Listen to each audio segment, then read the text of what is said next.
So I used to do graphic design, logo branding, and book cover design, which is a great source of inspiration for me. Looking at the kind of design trends in book cover designs, and my development, my e-commerce platform sells books predominantly. So I've seen a lot of books over time. So you look, but also you could look at a billboard, a banner you see online, some advertisement, some newsletter. That's a great source of inspiration, particularly if you subscribe to the great combination of newsletters from booksellers. Many of them, they just try and outdo with little beautiful designs in there. And of course, you get this overload of graphic imagery in the book covers, because every book is trying to stand out, as it is, book by the cover. So that would be one of my top inspiration. I just look at something and ooh, that looks nice.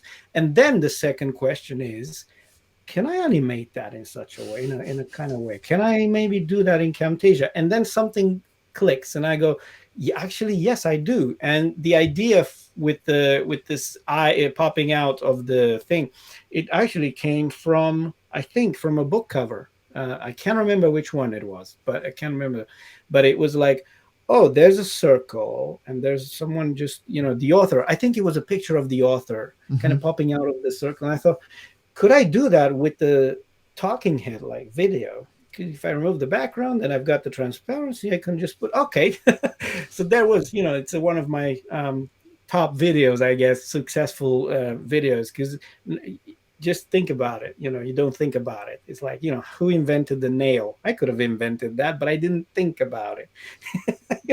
Very Yeah. simple thing. So that's my Well, inspiration. I Just love that look you're around. taking a visual medium that's not video and translating that to be something that is video with animations and things like that. So it's really probably just paying attention to the world Yeah. around you and the designs around you. I know, in a marketing perspective, you're always looking at other people's sites and saying like, what are they doing? What's working? So I love that you're taking it that next step, right? Now, I'm not just trying to do one for one copy. I'm not just making another book cover. You're taking it and No. turning and saying like, how do I do that here in this this other Yeah, effect? because if you think about a book cover, you only have 1 second or two to make an impression when you design a book cover.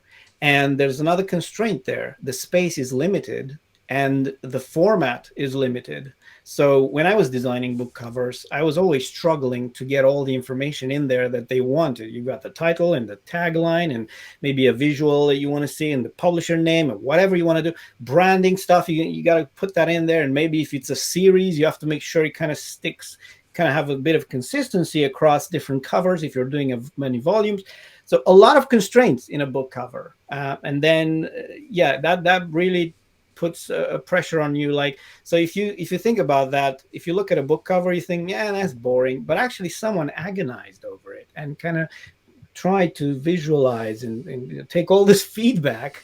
So it's the same with video sometimes. Okay, if you do your own videos, don't care about anything and nobody's going to criticize you or watch them, why bother, right? You're just doing stuff for yourself. But if you have to do a tutorial video or something, and you want that to be the best you can in terms of communicating and making that person teaching, maybe it's not you, making them look great, and make sure the information is organized, people don't get bored, all those things. When you create a video, you only have 5 minutes or whatever time. So then that comes in, you're like, how do I arrange things on the screen? How can I bring in some bullet points in a Yeah. non-boring PowerPointy kind of way?